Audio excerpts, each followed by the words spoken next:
माय माऊली नमस्कार. विविध कथासार ग्रंथातून श्रीराम कथामृताचे अभिवाचन करत आहे. लाभ घ्या, लाभ द्या माऊलींनो.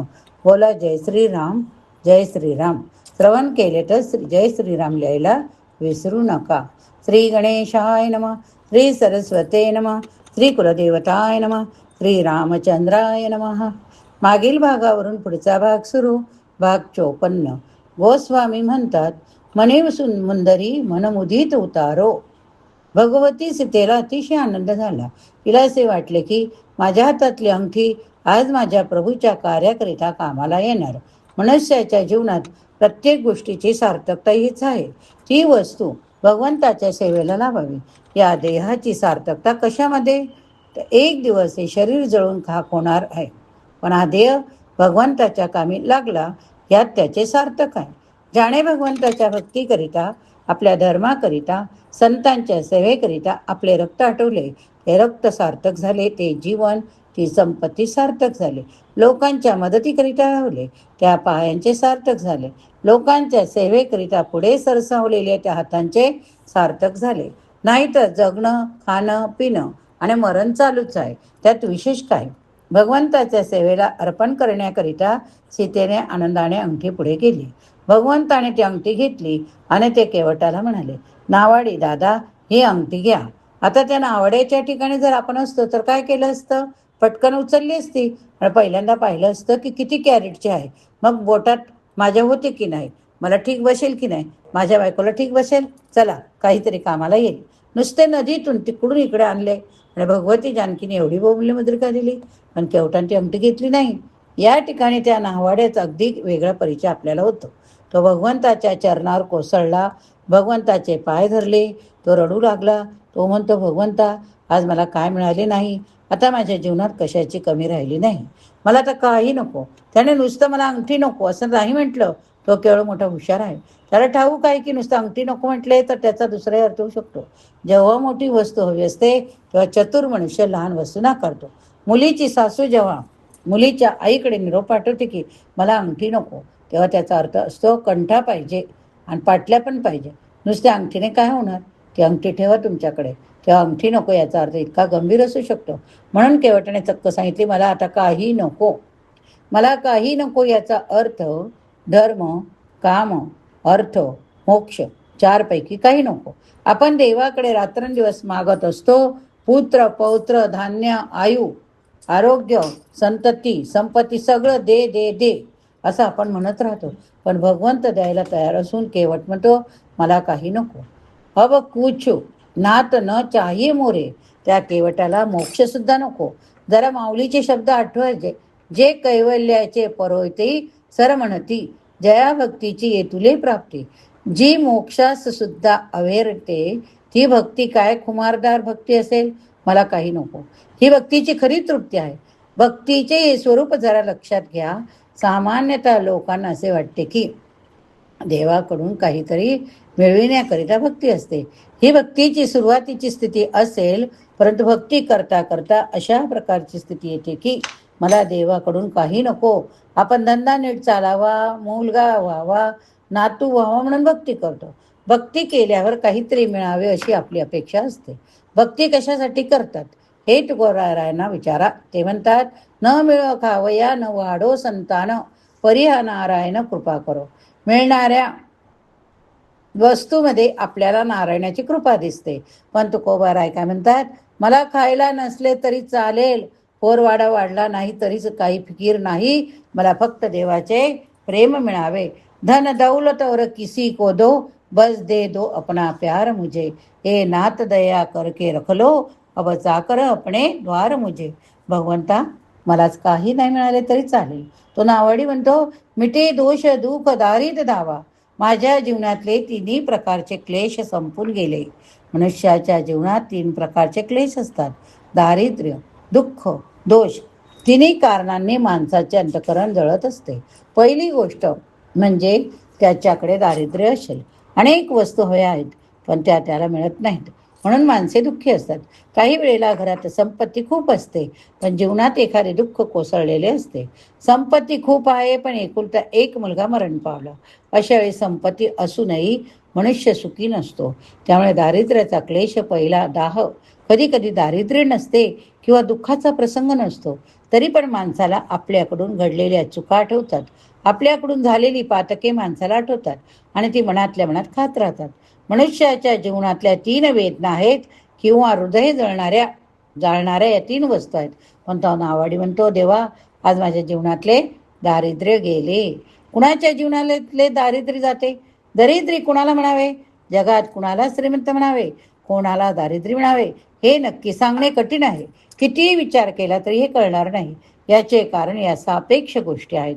जेव्हा मी एखाद्या एसटी स्टँडवर उभा असतो, एखादा याचक माझ्यासमोर येऊन माझ्याकडून 10 रुपये मागतो, तेव्हा असे वाटते की तो गरीब आहे आणि मी श्रीमंत. पण जेव्हा मी एखाद्या कथेसाठी जाऊन बसतो आणि माझ्या शेजारी कोणी कोठ्याधीश बसतो, तेव्हा असे वाटते की मी गरीब आहे. बस स्टँडवर मी स्वतःला श्रीमंत समजत होतो, कथा ऐकताना मी स्वतःला गरीब समजतो. आयुष्यभर असेच चालू राहते. याला शेवट नाही. कोण गरीब, कोण श्रीमंत, कोण श्रीमंत, कोण गरीब. कारण मी ही तुलना, हा तरतम भाव जगात नेहमी असणार. जगात विषमता कायम राहणार. तुम्ही समतेच्या किती गप्पा मारा, जगात विषमता असणारच. 2 सख्खे भाऊ समान नाहीत. दोघांना सारखी संपत्ती देऊन टाका, 5 वर्षांनी दोघांकडे बघा, दोघांची स्थिती वेगळी दिसेल. दोघांना सारखे वाटे करून दिले होते. एवढेच नव्हे तर एकच दिवशी दिले. एकाने खूप उन्नती केली, दुसरा खड्ड्यात गेला. त्याला कोण काय करणार हो? जगामध्ये असे असणारच. त्यामुळे सगळेच दरिद्री आहेत. दाता एक, राम भिकारी सारी दुनिया. एक परमात्मा फक्त पूर्ण आहे. आणखी एक गंमत लक्षात घ्या, ज्याला तो भगवंत मिळाला तो पूर्ण झाला. आमचे तुकोबराय पूर्ण आहेत. त्यांच्या घरात साखरेची चणचण असेल, पण साखर कारखानदाराच्या चेहऱ्यावर दिसणार नाही असा आनंद तुकोबाच्या चेहऱ्यावर दिसतो. थोडक्यात काय, तर आपल्याकडे जे आहे त्यात समाधान ठेवणे, चेहऱ्यावर सतत आनंद असणे. कदाचित त्याची पत्नी त्यांच्याशी भांडत असेल, पण आपला संसार किती सुखाचा असला तरी तुकोबाच्या चेहऱ्यावरचा आनंद वेगळा आहे. त्यांना विचारा ते कशा आहेत. तुकोबा म्हणतात, सुखाचे व्यवहारी सुख लहाबाय मिळाला. आनंद कोणला मागे पुढे हे कशामुळे घडले? त्यांना लॉटरी लागली नाही किंवा कुठे काही सापडले नाही, पण एक वस्तू त्यांना मिळाली. सर्व सुखाचे आगर माय बाप रुक्मिणी देवीवर. आता तो गवसल्यामुळे तुकाराम महाराजांना इतके सुख, इतका आनंद अंतरंगातून अनुभवायला येतो. जगातील सगळी सुख या फिकी वाटतात. आता काही नको, जगात खरा संपन्न तो आहे ज्याला काहीच नको. जोपर्यंत मागणी आहे तोपर्यंत दारिद्र्यच आहे. म्हणून समर्थ म्हणतात, परमार्थी तो राजधारी, परमार्थ नाही तो भिकारी. याच्यामध्ये आणखी एक गंमत आहे. लहान लोकांची याचना पण लहान असते, मोठ्या माणसाची याचनाही मोठी असते. एकाने एका साधूला विचारले, महाराज दरिद्री कोण? साधूचे उत्तर दिले, ज्याची तृष्णा मोठी तो दरिद्री, ज्याला सारखे काही ना काही पाहिजे तो भिकारी. एकदा एक फकीर बादशाहकडे काहीतरी मागण्यासाठी गेला. बादशाह प्रार्थनेसाठी बसला होता. बादशाहच्या सेवकांनी फकीराला बादशाहच्या मागे आणून बसवले. बादशाह प्रार्थना करीत असताना त्या परवीर दिगार जवळ नाना गोष्टी मागत होता. त्याची प्रार्थना आटोपल्यावर त्याने त्या फकीराला बघितले. त्याने फकीराला विचारले, काय हवे आहे? फकीर म्हणाला, काही नको, मी मागण्याकरिता आलो होतो, पण माझ्या लक्षात आलं की तू माझ्यापेक्षा मोठा भिकारी, कारण माझी मागणी फारच होती. तुला बऱ्याच गोष्टी हव्या. शिवाय मी विचार केला की मला जे हवे ते मी त्या परवर दिगारकडूनच मागून घेईन. म्हणून आपल्या अंतकरणातील तृष्णा जाणून घ्या. मला काही नको ही वृत्ती संपादन करा. बांधून बांधून आपण किती बंगले बांधणार आहोत. गोळा करून आपण किती दागिने गोळा करणार आहोत. आपल्यापेक्षा कितीतरी पटीने मोठा महल मीराबाईंचा होता. कितीतरी दागिने तिच्याकडे होते आणि सगळे सोडून ती निघून गेली. आणि याबद्दल तिला कधी वाईट वाटले नाही, कारण तिला एक अमोल दागिना गवसला होता. पायोजी गिने राम रतन धन पाओ, वस्तू अमौलिक दी मेरे सतगुरु, भवसागर तर पायो, किरपा कर अपनायो, पायोजी मैने. मेरा तृप्त आहे, ही खरी संपन्नता. त्या केवटाला आता दुःख नाही. भगवंताचे चरण पाहिले, भगवंताची भेट झाली, सर्व सुखाचा आगर मिळाला. त्यामुळे आता जीवनात दुःख नाही. जे गेले ते माझे नव्हतेच. माझा प्रिय सखा केवळ श्रीराम, तो सुखाचा सागर. तो भेटल्यामुळे जीवनातले सगळे पाप नष्ट झाले. त्याच्या नामाने पातकाचा नाश होतो. आता तर प्रत्यक्ष भगवान समोर उभे राहिले.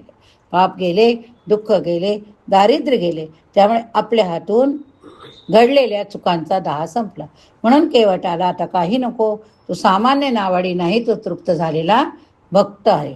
अब कूच नात न चाहिए मोरे, दीन दयाळ अनुग्रह तोरे. हो, ही निष्काम स्थिती भगवंताच्या कृपेने आली. निष्काम असूनही तो विनम्र आहे. नाहीतर काही निष्काम लोक उद्धट असतात. म्हणून निष्कामता असावी पण अहंकार नसावा. काय? निष्कामता असावी पण अहंकार नसावा. म्हणून तो केवट भगवंतांना म्हणतो की तुमच्या कृपेने सगळे झाले. शेवटी भगवंत त्याला म्हणतात, केवट दादा तू घेतलं तर मला फार बरं वाटेल रे, घे ना. भगवंत घे घे म्हणतात आणि केवट नको नको म्हणतो. कधी कधी मला असं वाटतं की तो देवाला किती त्रास देतो आहे. आपण असतो तर देवाला एवढा त्रास दिला असता का? नाही. देवाने घे म्हणण्याची खोटी की लगेच तो म्हणतो. जे देतो ते तर घेतलेच असते. पण आणखी एक यादी पण देऊन ठेवली असती. देई सौभाग्य आरोग्यम, देही मे परमम सुखम, रूपम देही जयम देही, यशो देही द्विषो जयी, पत्नी मनोरमाम देई. म्हणून भगवंत आपल्या समोर यायला घाबरतो. त्या केवटाने अंगठी तर घेतलीच नाही, पण तो भगवंताला म्हणतो, तुम्ही आता माझे एक म्हणणं ऐका. तुम्ही वनवासात चाललेले आहेत अयोध्येत. परत जाताना तुम्हाला याच मार्गाने जायला लागणार आहे. तेव्हा परत जाताना तुम्ही मला भेटा. त्यावेळेस तुम्ही जे द्याल ते मी प्रसाद म्हणून घेईन. फिरती बार मोही जो देवा, जो सो प्रसादमय सीर धरी लेवा. मला मजुरी म्हणून काही नको, मला प्रसाद हवाय. आणि तो सुद्धा आता नको. 14 वर्षानंतर परत जाताना तुम्ही द्या. आता देवालाही काही बोलता येईना. याने नाकारली नाही, फक्त केस पेंडिंग ठेवली. हा केवट असा हुशार आहे. याचा परिणाम काय झाला ठाऊक आहे? 14 वर्ष भगवंताला या केवटाला विसरताच आले नाही. कारण त्याने खाते क्लिअर होऊ दिले नाही. ज्याचे देणे घेणे पूर्ण झाले त्याच्या खात्याचे नाव पुढील वर्षी ताळेबंदात येत नाही. भगवंताला दरवर्षी ताळेबंद तयार करताना केवटाचे खाते दाखवावे लागते. त्यामुळे हा केवट देवाच्या मनात जाऊन बसला. त्याचा परिणाम असा झाला की 14 वर्षानंतर भगवान जेव्हा आले तेव्हा त्याच्या नावाची आवश्यकता नव्हती. कारण देवाने परतीचा प्रवास पुष्पक विमानातून केला होता. पण देवाने पुष्पक विमान उतरवले. कारण देवाला ठाऊक आहे की माझा सावकार येथे राहतो आहे, मी त्याचे देणे लागतोय. म्हणून विमान उतरवून त्या केवटाची चौकशी केली. तो केवट तयारच होता. तो भगवंताची वाटच बघत होता.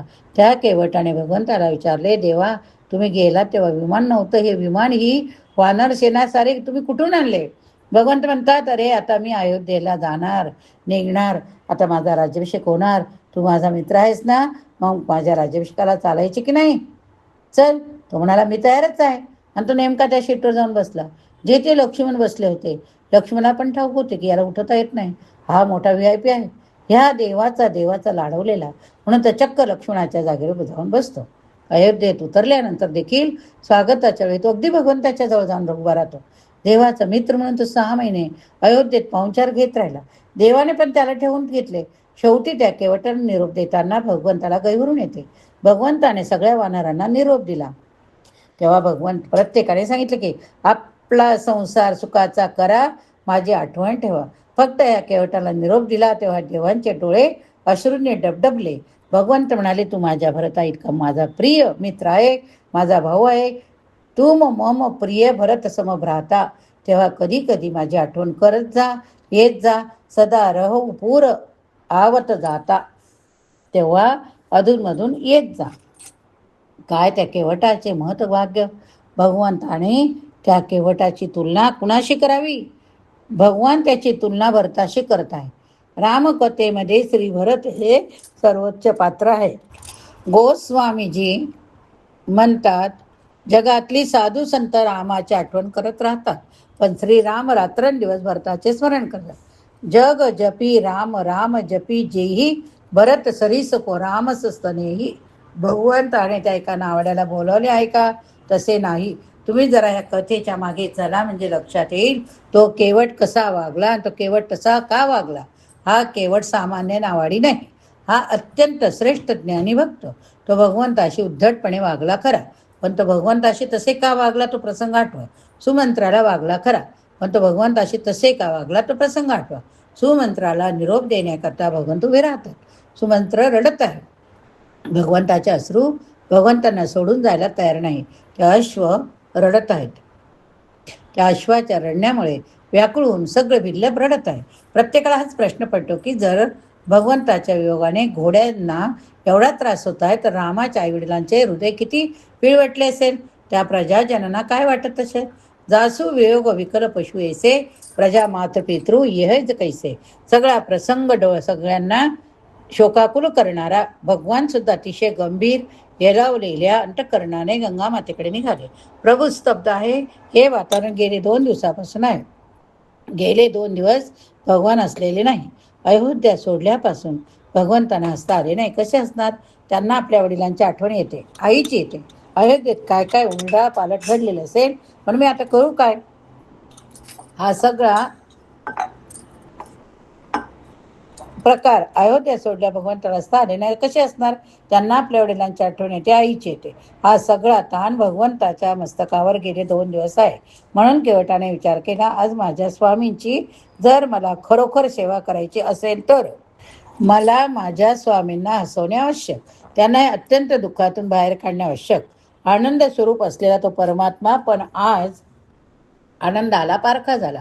भगवान आनंद स्वरूप असूनही देवांना आपल्या स्वरूपाचा विसर पडला. आता देवाला आनंद कुणी द्यावा? आपल्याला तहान लागली तर आपण पाणी पितो, पण पाण्याला तहान लागली तर त्याने काय प्यावे? भाजी अळणी झाली तर आपण भाजीत मीठ टाकतो, पण मीठ अळणी झाले तर मिठात काय टाकावे? आपल्याला दुःख झाले तर आपण देवाचे स्मरण करतो, पण देवाला जर दुःख झाले तर देवाने काय करावे? भगवान श्रीराम त्या प्रसंगात आहे. केवटाने विचार केला की पाप लागले तरी चालेल, आज मी माझ्या स्वामींना हसवणार, या अत्यंत व्यग्र दुःखमय स्थितीतून बाहेर काढणार. त्यासाठी आपल्याकडे उद्धटपणा घेऊन केवटाने भगवंताशी उलटसुलट चर्चा केली. जमायचे नाही असे तर भगवंताना म्हणतो, असे देवाशी कोणी बोलू शकत नाही. पण आज असे बोलल्याशिवाय माझा देव पुन्हा त्यांच्या स्वरूप स्थितीला येऊ शकणार नाही. तुमच्या बापाची शपथ, इथपर्यंत तो बोलला. आणि याचा परिणाम असा झाला की भगवान खळखळून हसले. दुःखामध्ये बुडालेला माणूस एकदा खळखळून हसला की त्याला त्या दुःखाची तितकी तीव्रता पुन्हा जाणवत नाही. त्याला त्या दुःखद मनस्थितीतून बाहेर काढावे लागले. ज्ञानी भक्त आपल्या केवटाने साहस केले, भगवंताला हसवले. आपल्याला आनंद देणारे लोक नेहमी आवडतात, ताप देणारा मनुष्य कोणालाही आवडत नाही. आणि म्हणून भगवंत त्याला अधूनमधून येत जा म्हणतात. काही लोक आले की प्रसन्नता येते, पण काही भगवंताला प्रसन्नता देणारा संत आहे, हे त्याचे मोठेपण, त्याची ज्ञानोत्तर भक्ती. त्याने ज्ञान पचवले आहे. त्याला आता धर्म, अर्थ, काम, मोक्ष काही नको. मोक्ष त्याच्या खिशात. जगात असे काही संत असतात की जे मोक्ष खिशात ठेवून हिंडत असतात. ज्ञानेश्वरीत माऊलीने वर्णन केले आहे, जो पुरुषार्थ सिद्धी चौथी घेऊन आपल्या हाती रिगाला भक्तिपंथी जगा देतो, तसा हा केवट आहे. चौथी पुरुषार्थ सिद्धी म्हणजे मोक्ष. असा मोक्ष आपल्या हातात ठेवून संत भक्तिपंथाचा प्रचार करतात. म्हणून केवट हा सामान्य भक्त नाही. रेल्वेमध्ये एक व्यक्ती आपल्या ओळखीच्या लोकांस डब्यात चढविण्याच्या लगबगीत होती. एकाने त्यांना विचारले, ओ शाणे, तुम्ही लोकांचा उपद्व्याप करता, तुमच्या जागेचे काय? त्याने खिशातून आपले तिकीट काढून दाखवले आणि म्हणाला, माझे आरक्षण आहे. केवळ हास्या प्रकारचा संत आहे. या ठिकाणी हा भाग संपला. पुढील भागात आपण पुढील कथा बघूया. भगवती सीता आदर्श नारी. जर सर्वांनी केले असेल तर लिहायला विसरू नका. जय श्रीराम. श्रीराम जय राम, जय जय राम. श्रीराम जय राम, जय जय राम.